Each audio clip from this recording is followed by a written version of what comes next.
Which question did we see last?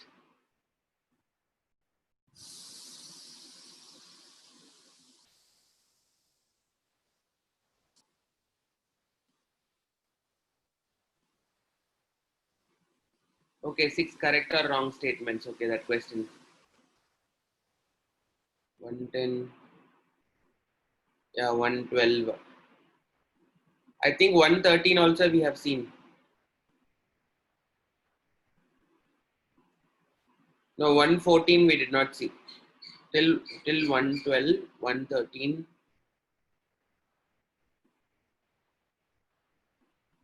Yeah, which of the following is not correctly matched? We did not see it. Okay. So in this case, you should know that albugo is a fungi. Okay. Albugo is like a fungi which will cause a disease in mustard plant. This is something which you have got it from your NCERT textbook directly. Okay. So something to remember about albugo.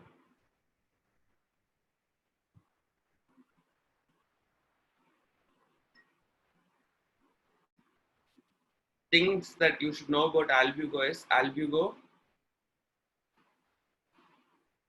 a oomycete.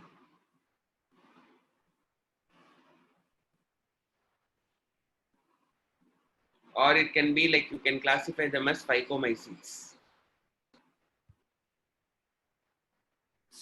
And they cause disease in mustard plant. You should remember this about albugo. Okay, so this is something that you should know.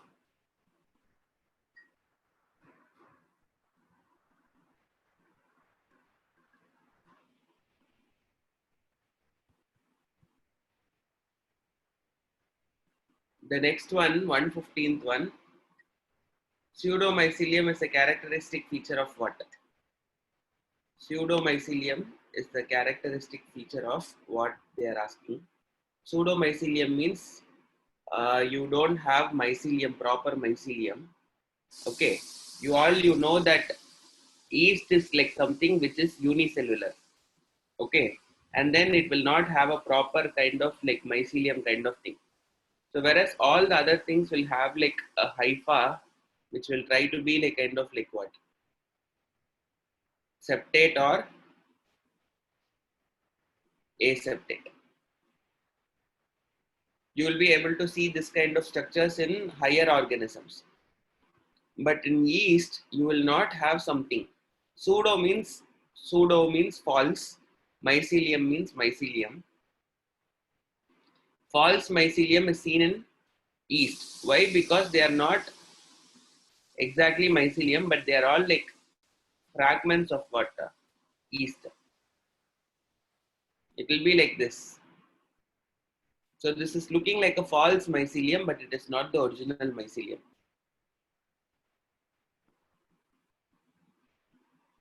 Okay, the answer here is yeast.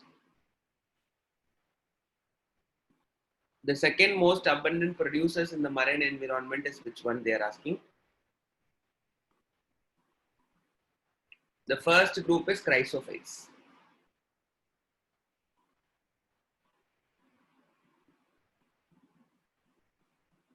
And the second one is dinoflagellates.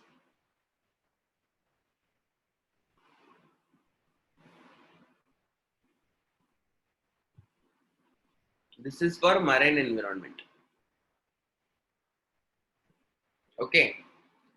Whereas euglenoids are mostly found in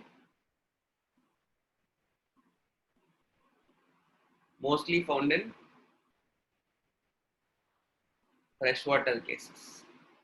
There are marine forms also, but still they will be like majoritarily present only in what? Freshwater. This is something that you should remember. Okay. So here the answer is dinoflagellates.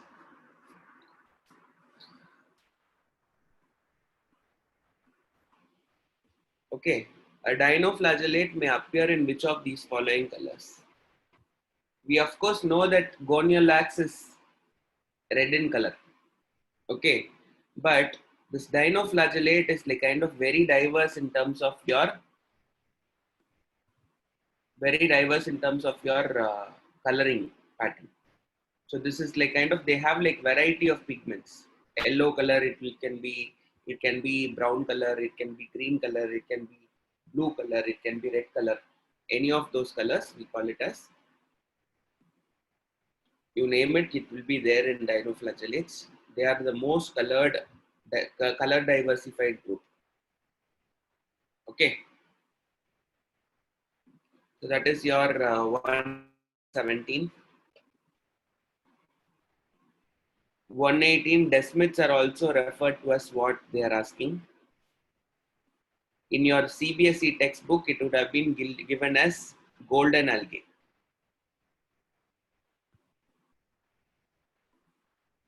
Okay, CBSE text would have given it as golden algae, but gold.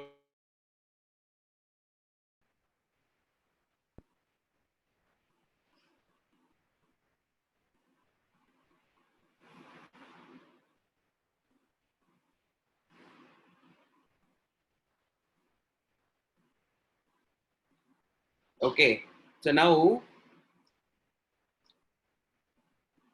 what is the difference between desmid and diatom? Can someone tell me?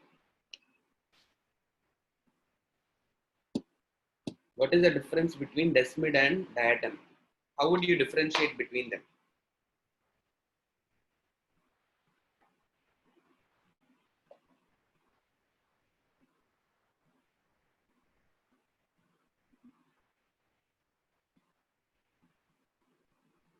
Yes, I'm waiting for answers.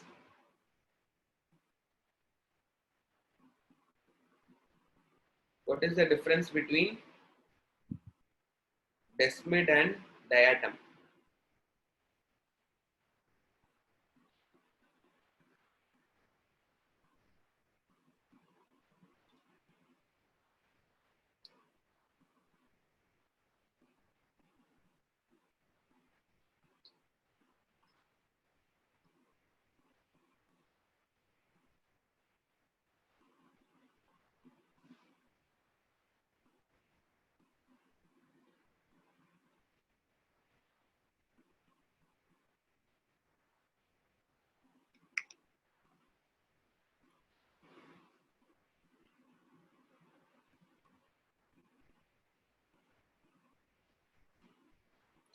Yes, I'm getting some good thing.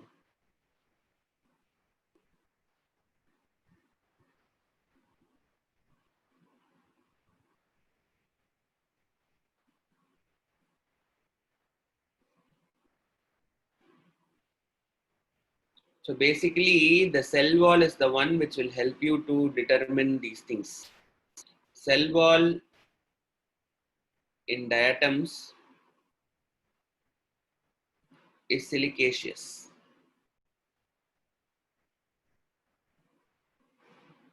Okay. Whereas in case of desmids, cellulose is made. Okay. And then this is like one thing that you should know.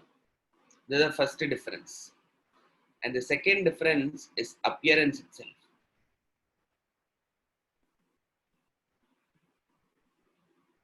Desmids contain chlorophyll. So they will be appearing green in color mostly. Diatoms will not appear green. They will be any other color. They will have like more of cyan based colors. You know what is cyan? No? You guys know what is cyan? Cyan is blue. Okay. Cyan is like kind of blue color. So it will be like having in terms of appearance color, desmids will be having green color. And don't now ask me, sir, why do you call it as like golden brown algae? They will be having golden brown algae. I mean like golden brown color tinged with green. Okay. So this is second thing that you should know. The third difference is soapbox appearance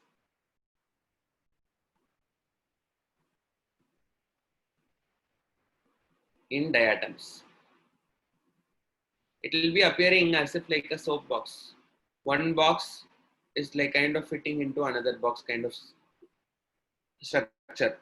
Okay, that soap box, as if like how you see a soap box in the same pattern, it will be like made up of two layers.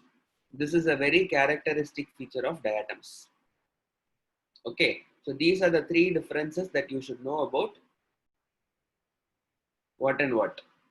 Desmids and diatoms. Please take it as a small a thing. I mean like a tabular column.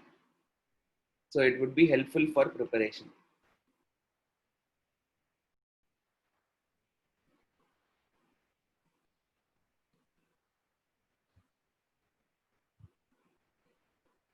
Whatever I am giving now, you try to take it in the reverse side of the note so that you will know exactly it is not a continuation. From front side to back side, you are like kind of writing this thing, the regular notes. In the back side, you please start taking these things and you write it as additional notes for biological classification.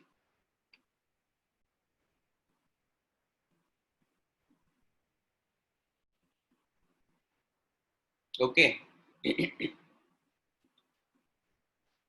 So please write these three differences. These three are like very important.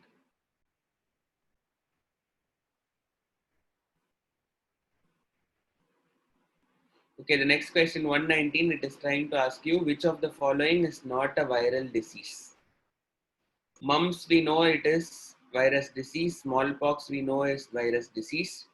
Okay, you should know that citrus canker is a very popular fungal disease. Okay, citrus canker is a fungal disease which will affect the citrus plants. Dwarfing and stunted growth of plants is seen due to viruses.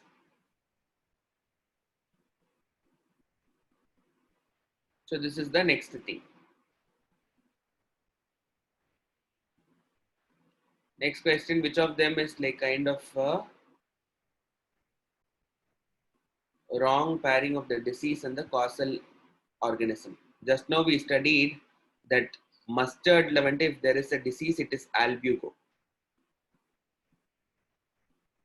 Okay.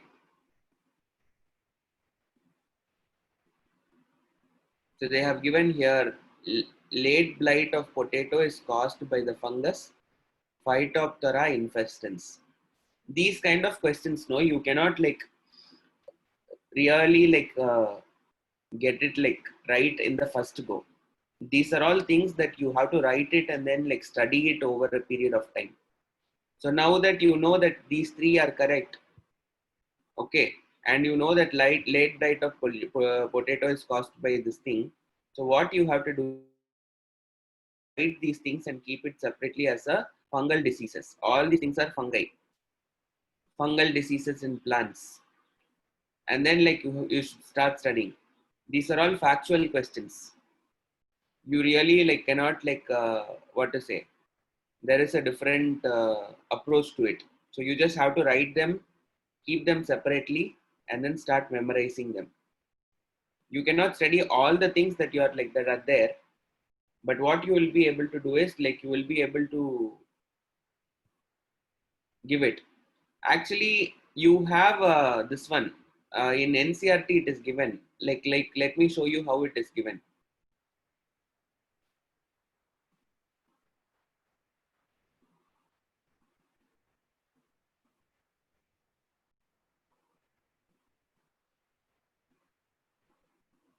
So this is the NCRT textbook.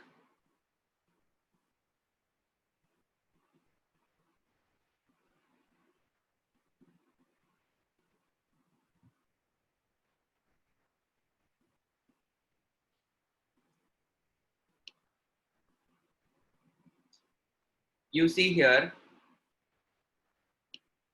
this part you see. you are able to see that albugo is a thing, parasitic fungus in mustard. Okay, so this is like kind of given in the textbook. Albugo is given in the textbook. But what is the thing that is not given here is like here in this question, if you see, you have given it as albugo candida. This candida part is not given. And it is also not mentioned that it is causing white rust in mustard.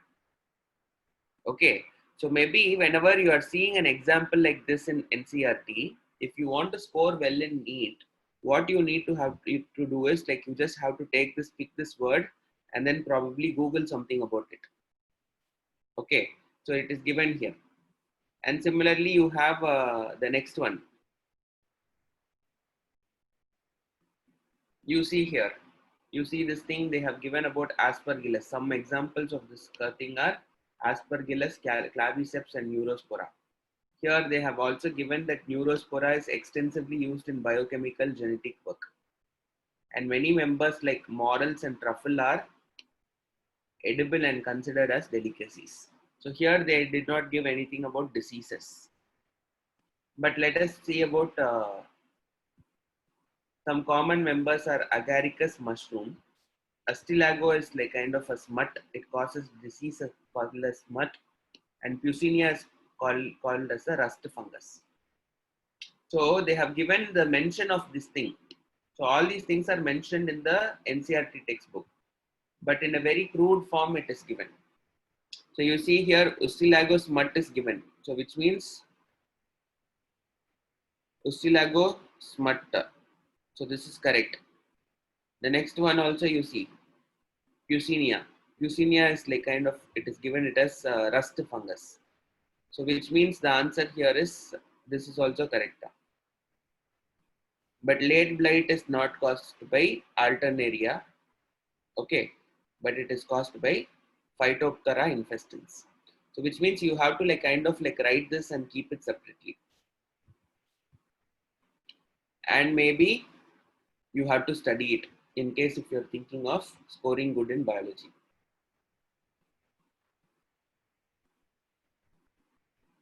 Most of these questions would be like taken from the textbook examples only, but slightly modified here and there.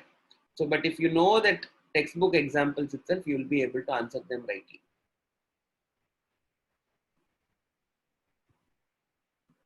The next question, 121.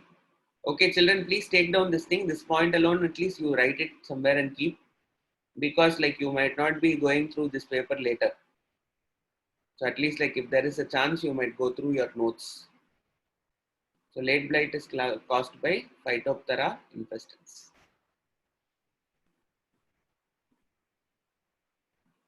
I think this is a very basic question, the 121st question. Which of the following kingdom does not contain cell wall? Only one cell kingdom does not have it. Animal kingdom will not have cell wall. All the remaining will have cell wall. Okay, something to know about it. As far as cell wall is concerned, animals no. Plants, cellulose, monera, non-cellulose, except water. Mycoplasma, no cell wall. Wait a minute. Fungi, the cell wall will contain chitin. And the fifth one, what is the case? You have your protista, non-cellulose,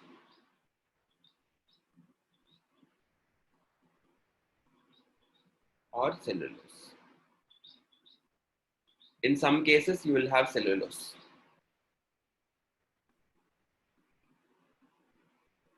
Okay, so this is something that you should know.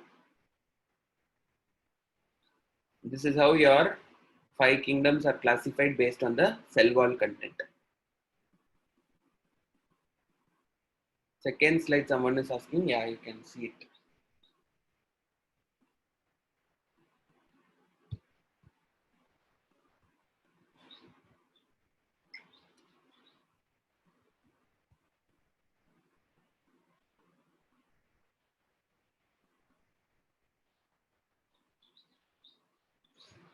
Third slide, yeah, you can see it.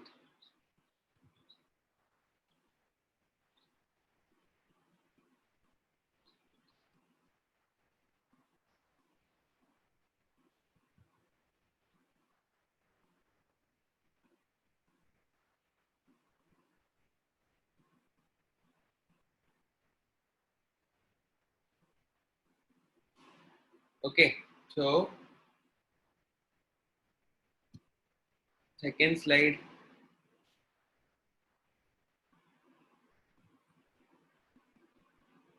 First slide. You're saying that you cannot understand for protist. Protist will have like non-cellulose. Some of them will have like pellicle kind of substances. Pellicle kind of substances are not cellulose. Okay, so you have that is the case. It's cellulose. I'm sorry. Okay, and then you have protozoans. Protozoans will have what? Protozoans will not have cell wall. No cell wall because they are all representing animals. Okay, so protozoans will not have cell wall. If you're talking about euglenoids, euglenoids will have pellicles. Okay, and then some of them will have like what? Non-cellulose structures. They will be having different chemicals. Okay, you have galactans, mannans, those kind of things and all are there. But galactans, mannans are found in plants only. Plants levante, algae levante, you will see. Okay, algae will be containing, algae is belonging to plant kingdom, but they will contain what? Abinketa, they will contain mannan, galactan,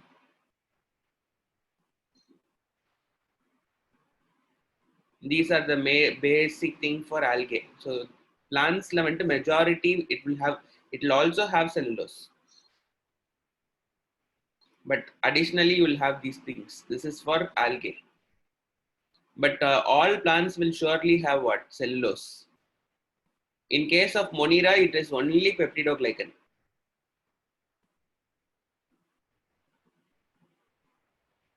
Monera will have only peptidoglycan.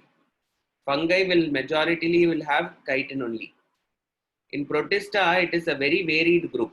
You have like different sorts which are there. You have what are the things which are there? You have chrysophytes are there.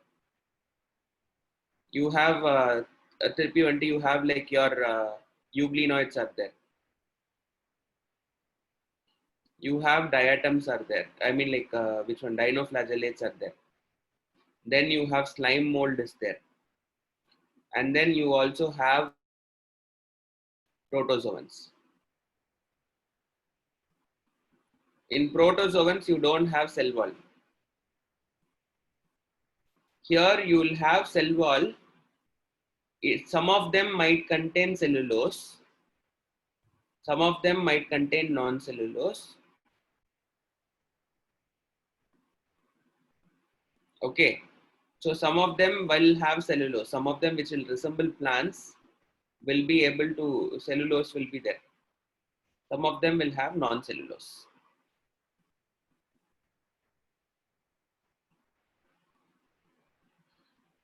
Are we able to understand? So in Protista, you cannot say for sure that this is what is the cell wall is made up of. You have to study one by one, character by character, you should be able to study.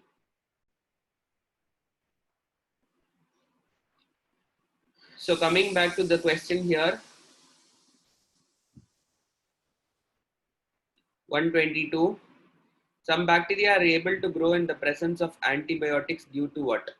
we already have studied that the growth of bacteria is always in the presence of antibiotics is linked to the presence of plasmids. Okay. Here there are there is a option which is called as all the above, which means we'll try to read other statements and we'll try to find out why it is wrong. Plasmids in such bacteria bear genes for antibiotic resistance. We know that this is correct. Rigid cell wall around the cells. It is not the rigid cell wall which is making them resistant to bacteria antibiotics. It is not because of that thing. Special metabolism that helps in survive in such conditions. No, that is also not the case.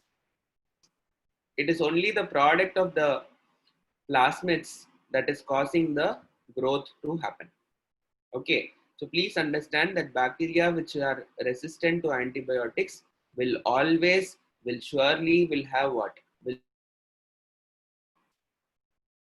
plasmids.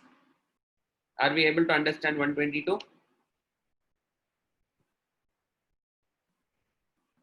Can we move on further?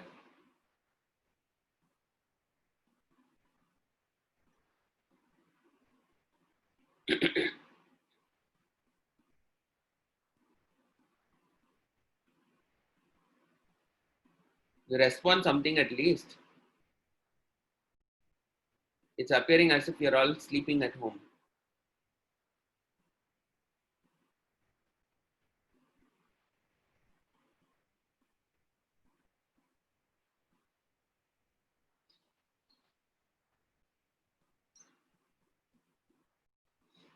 Okay, so the next one is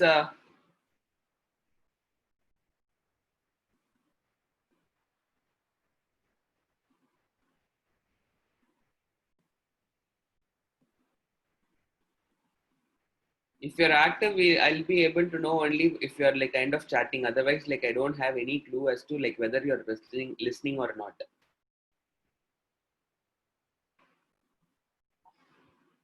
All the more I appear like someone, some kind of lunatic who's like kind of talking to his self.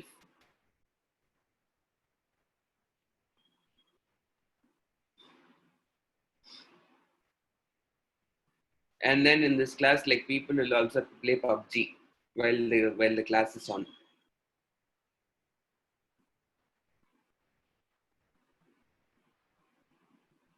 And that too, they will start sharing the screen as well.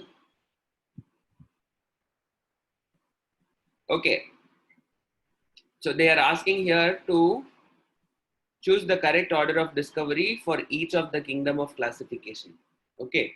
So you have to know how this entire five kingdom concept came. Okay. So here the idea is behind this thing is like you need to know the order of discovery. So please understand that Carolus Linnaeus, when he was like there in the two kingdom classification, he was talking only about plants and animals.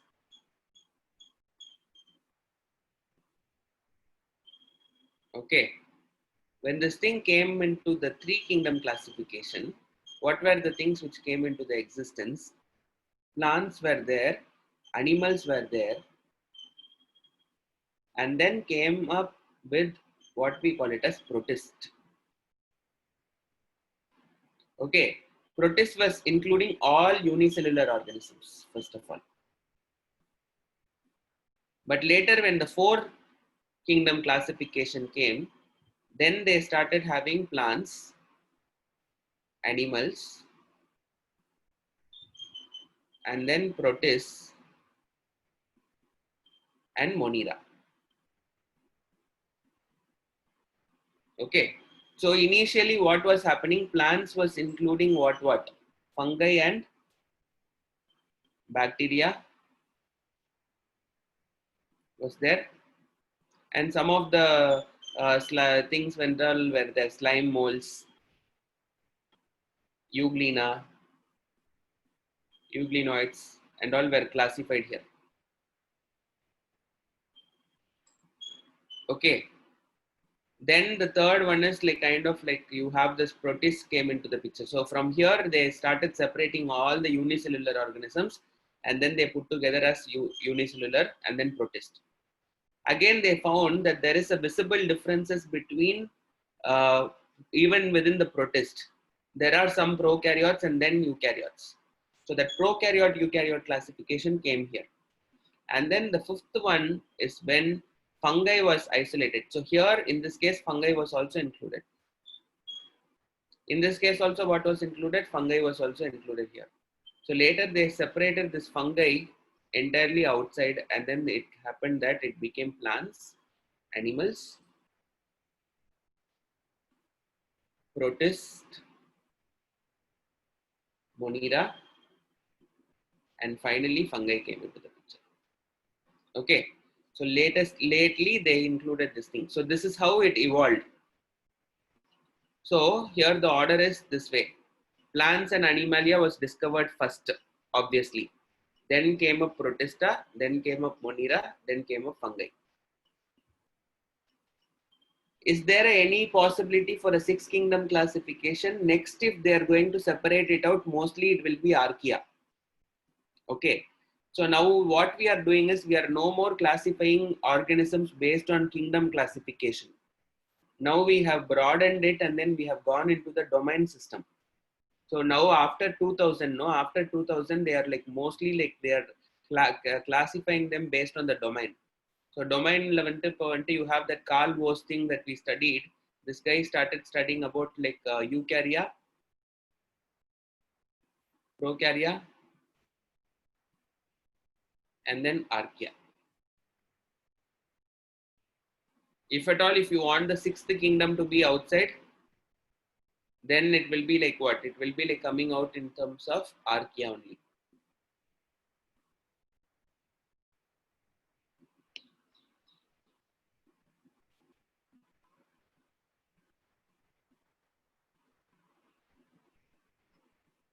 I'm not sure about the eighth kingdom and all.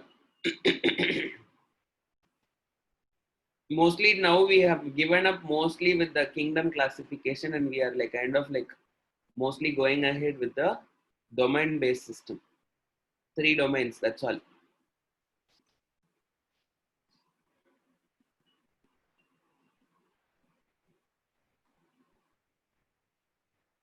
What is domain? Basically, you are dividing all the organisms into 3 distinct groups.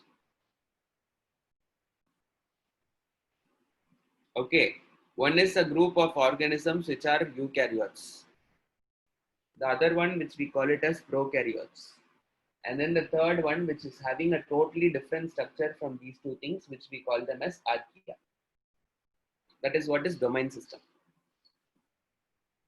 Okay. Is there any unique kingdom classification? No. There is no unique kingdom. Always it started with duality. Plants, animals.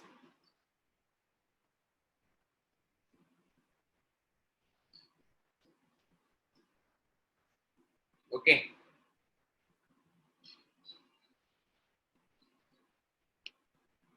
So we have done 123. Now we will go for 124.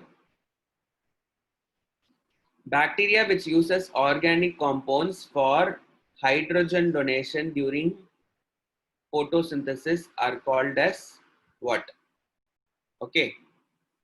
So here you need to see the solution, because I think, okay, what is that thing that they have given? Okay, just they have given the answer. Nothing else is given. Okay. So now here you are like learning something more here. Okay. You are like kind of coming ahead with something new. So you have like what is this photolithotrophs and photoorganotrophs. Okay, you have phototrophs is what you might have studied normally.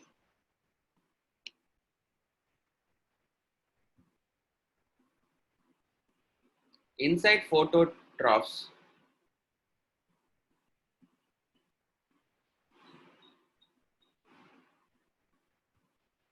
phototrophs is nothing but photoautotrophs.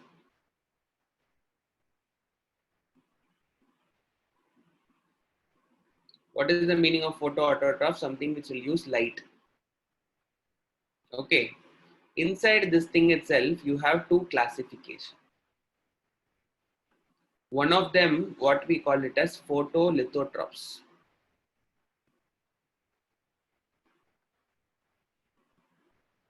And then you have photoorganotrophs.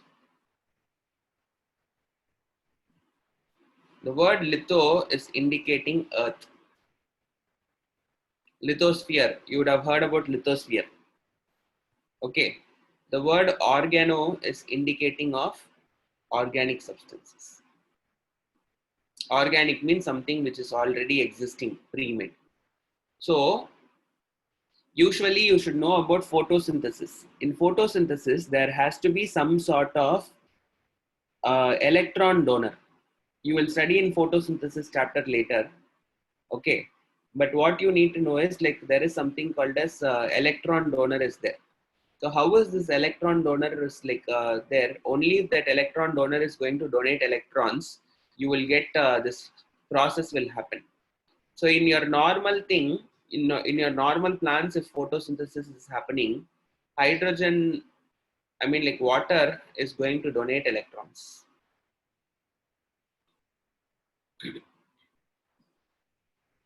Okay, in some cases, hydrogen sulfide will donate electrons.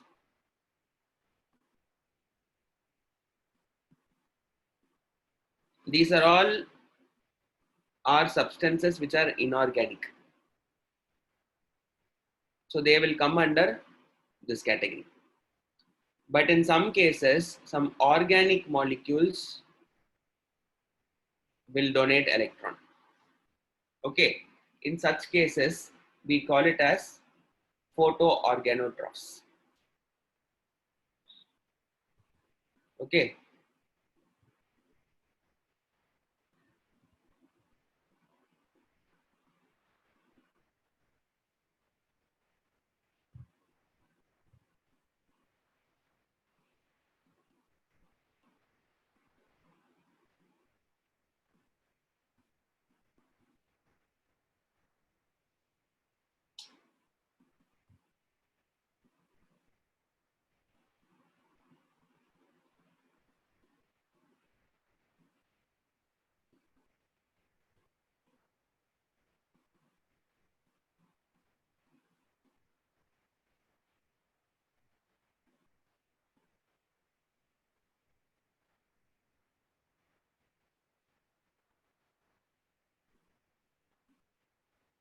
Okay. So someone is asking me, why do they donate electrons? So you'll understand that thing when you are like kind of studying about photosynthesis. It's a very complex process. Okay. So I will try to tell you that thing when I'm teaching photosynthesis. But as of now, you please understand what is the role of water in photosynthesis. Water will donate electrons alone. You just remember it. Okay.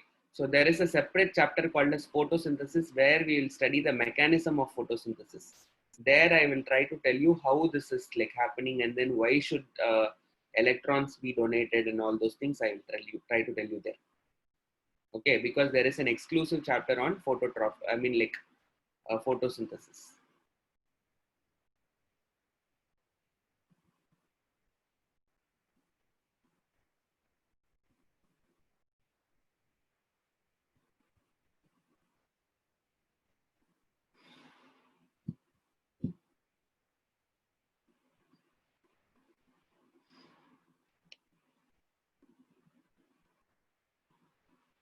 Okay, there is something about this photoorganotrophs that you should know about. Okay. So what is this photoorganotroph? There is one more thing. You have organisms like Euglena. They will also come under this category. Okay. The organisms which will be like having dual mode, which means they will use light as a source of energy and also depend on organic matter for energy. They will be like kind of like having dual role. So you have like studied about Euglena. Euglena behaves both like plants as well as animals. So sometimes they will be like kind of deriving energy from light and sometimes they will be deriving energy from organic matter. So those kind of organisms are also considered to be what? They are considered to be photoorganotrophs.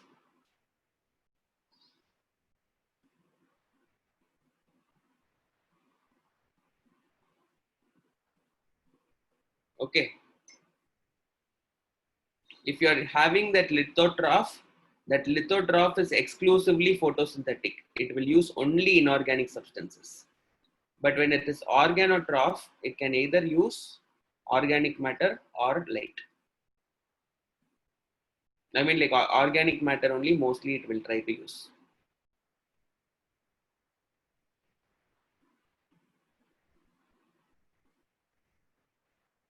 So here the question is, bacteria which uses organic compounds for hydrogen donation during the photosynthesis is called as dash.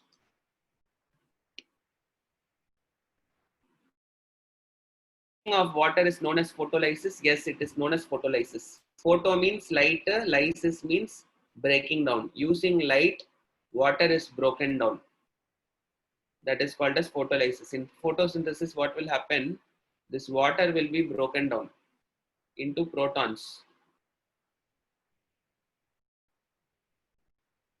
and you will get O minus.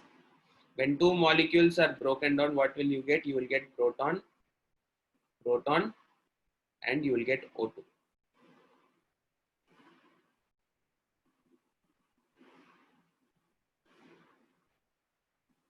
Okay, so this proton is used for reduction.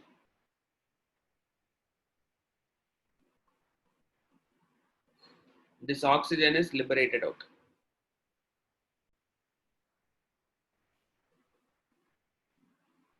You will all study this information in later in NCERT. It is there in NCERT only. Okay. So it is all there in NCERT text itself, but it is present in a different topic altogether.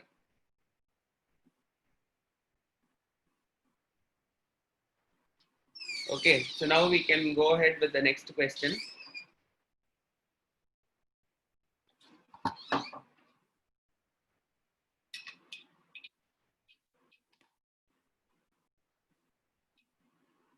Association between phycobiont and mycobiont is called as lichens. I think this is a very simple question, 125. I'm not like trying to take too much time on it. Dash is the cell wall component of fungi. We have studied ample about it. Chitin, this is also I'm not taking much about it. So this is like kind of there. So here only one thing that you should know is pseudopeptidoglycan. Pseudopeptidoglycan is what? Pseudopeptidoglycan is found in archaebacteria, like methanogens. Peptidoglycan is found in all bacteria. Chitin is found in fungi.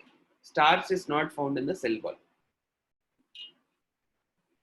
The next question. Which of the following is not a mode of nutrition in ascomycetes? Okay.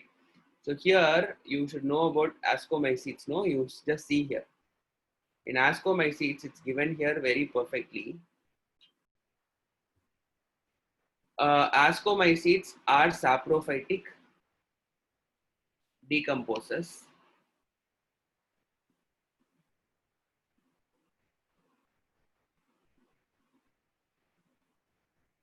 Okay. And they have given here they are saprophytic, they are decomposers, parasitic, or coprophilous. What is the meaning of this word coprophilous? It means growing on dung. Okay. So whenever an organism is depending on dung and then like it is trying to eat dung and then like it is trying to live, then we call them as coprophilous. The word corpro is like indicating dung. Phyllis is indicating attraction. Okay, so that is what it is. So here they have given it very clearly. Coprophilous is one thing, and the second thing is saprophytic. They have given. Parasitic is also given. What is? It need not be cow dung. It can be any dung. Whenever you are talking about coprophilous, no, if it is like thriving on waste of other organism, then we call them as coprophilous.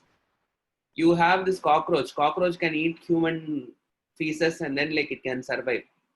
There are many say like worms which can digest human feces and they can survive. Okay, or like it can also live in cow dung. It can also live in any other form of dung. So there are organisms which can survive only in the based on the dung. So those organisms are called as coprophilous. When I'm using the word sanguinovorous, it means it will thrive on blood. Okay, the word sanguino is indicating blood. Sanguine is blood. So there are some leeches, lices kind of organisms which live in blood. So those are called as sanguinovorous organisms. Sanguinovorous is thriving in blood.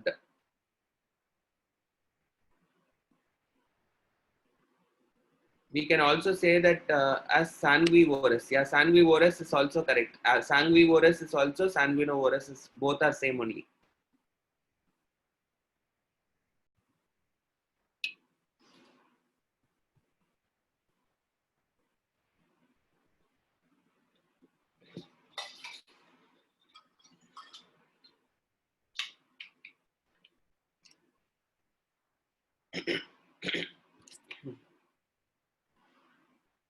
Okay, so that is there.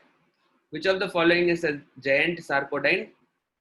You should know that yeah, you should already know that it is foraminifera and radiolaria. Okay, I think I have given this thing in the class directly. Amoeba, Leishmania, trypanosoma. Amoeba is a sarcodine. Okay, but not a giant one. Leishmania is like what? Leishmania will have flagellate. Trypanosoma is also having flagella. So these are all flagellates. These two are flagellates. These two are sarcodines. The giant sarcodine is foraminifera. Which of the following describes about the plasmodium rightly? Okay. So here you have to be very careful about the usage of the word plasmodium. We don't know what plasmodium they are talking about. So let us try to approach this question with an open mind. Okay. So what is the thing that you should know is you should know that which is the thing that is there. It is a worm that causes malaria. They have given. Is it a worm? It is not a worm. Worms and all will come under the class of Platyhelminthes, which is animal kingdom. So it is not a worm. So please understand that this is not a worm. It is a protist. Okay. Protist cannot be worms. That way I can eliminate B. It is a flagellated protist that causes malaria. That is also wrong. What about plasmodium? Plasmodium will not come under what? It will not come under flagellated structure. It will come under which one? It will come under sporozoans. Yeah. So that way, this is like wrong. It is the cell aggregate in slime molds with distinct cellular structures. That is wrong. Why? It is a cell aggregate in slime molds, correct? But they will not have distinct cellular structures. But as in like they are all xenocytic in nature. So when you're talking about plasmodium is an aggregate of multiple things together. But you will not be, they will have like many nucleus in it. But what you will not be able to see is you will not be able to see the distinction part in between. So this is what is plasmodium. What is it in case if we are having a plasmodium with distinct cell walls? What do we call this as?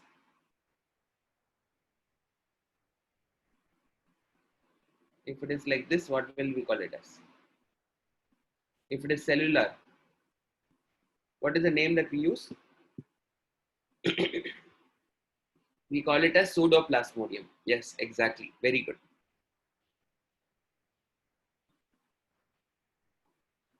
That way A is there. Cellular organization is not found in which one? All these things will have cellular organization. Which one will not have? It is the virus that will not have cellular organization. Okay. So I think that's an easy question. I am not going to be there in school, so it is like it will not be rethought.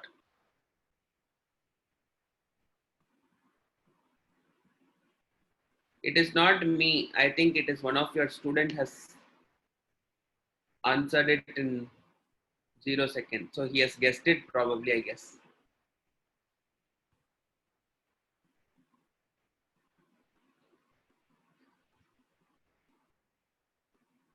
What is true for cyanobacteria?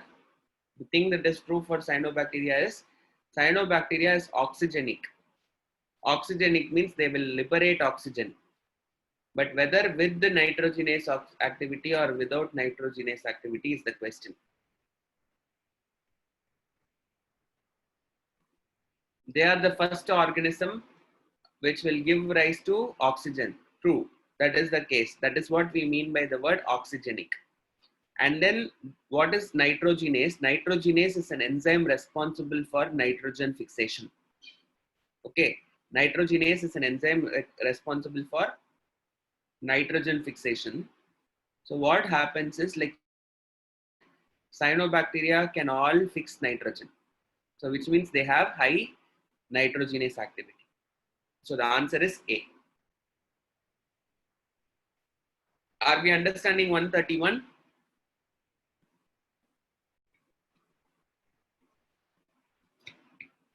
Okay. The next one, which of the following processes does not involve a bacterium? Okay. This is where you might have a problem. The answer here is given as none of these. Okay. Some of you might be tempted to answer this production of alcohol is not involving a bacterium. Here, they are not given anything related to the commercial aspect. Will bacteria produce antibiotics? Yes, they will produce antibiotics. Will bacteria produce alcohol? They will produce alcohol. Will bacteria ret fiber?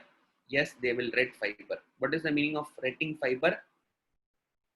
Retting fiber means it is treatment with bacteria which will allow to improve the texture and quality of the fiber. So you all wear linen clothes.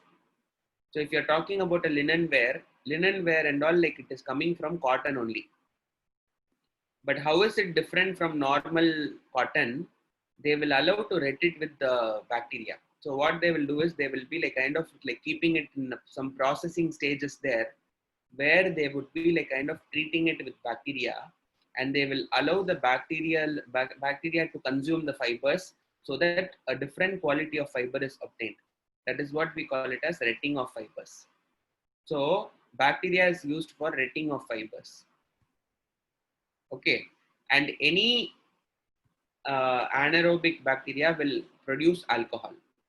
Any anaerobic organism will produce alcohol. Though we are not involving bacteria in the production of alcohol in a commercial scale, still what you should know is like bacteria will be able to produce what? It will be able to produce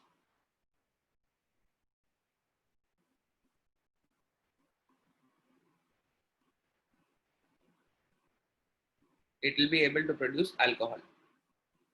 Okay. So all the 3 points are like involved. The question is asking about which of the processes does not involve bacterium. All these processes involve bacteria. Are we understanding? Okay, blue-green algae contains what? Is the question. So blue-green algae will contain, it is having something similar to that of the higher plants, which is the one which is having higher plants, which is the chlorophyll which is there in higher plants. It is chlorophyll A and chlorophyll B. But what you see in blue-green algae is chlorophyll A only.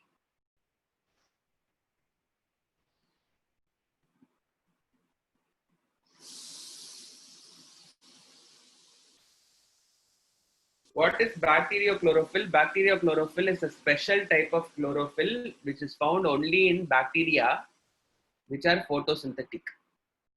So eubacteria that are photosynthetic, not eubacteria, I mean like bacteria that are photosynthetic will not have normal chlorophyll. They will have a special type of chlorophyll which is primitive, that is called as bacteriochlorophyll. So which means in your Monera,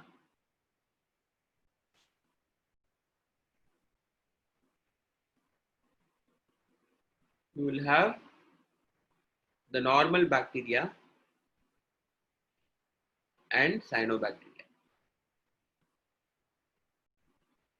You will also have archaea. The cyanobacteria will have chlorophyll A. In this bacteria, you have photosynthetic is also there, heterotrophic is also there. This photosynthetic bacteria will have bacteriochlorophyll.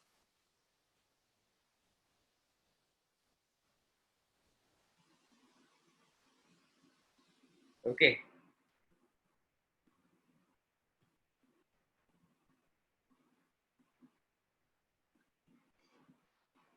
In case of archaea, the most of them are chemoautotrophs. So they will not have like light bearing pigments mostly. Are we able to understand?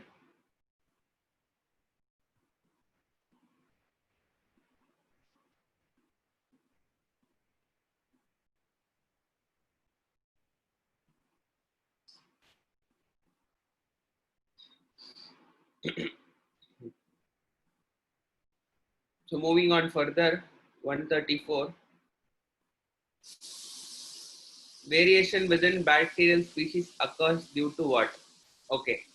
This one I think I need to explain. So tomorrow we will continue. It will require lots of time. I will just continue. I will just like finish off this 135. What is the storage substance in Euglena? Euglena is like para-amylum. Okay. I think I need to teach you what is the difference between all these three processes. These three processes I think you should know. We can see it tomorrow. Okay. We'll wrap up today's class. Thanks for being there. We'll meet on Monday. Probably today's Friday, I guess.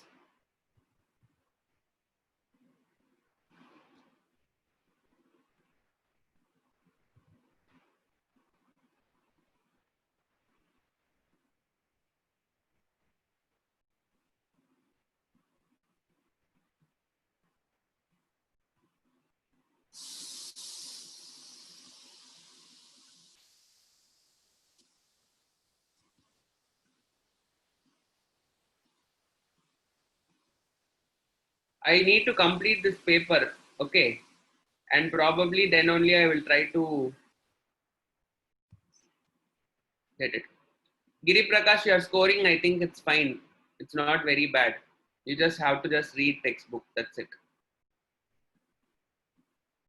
You see to that like you improve in your physics and chemistry. I think that is where you're lacking. Biology is still fine.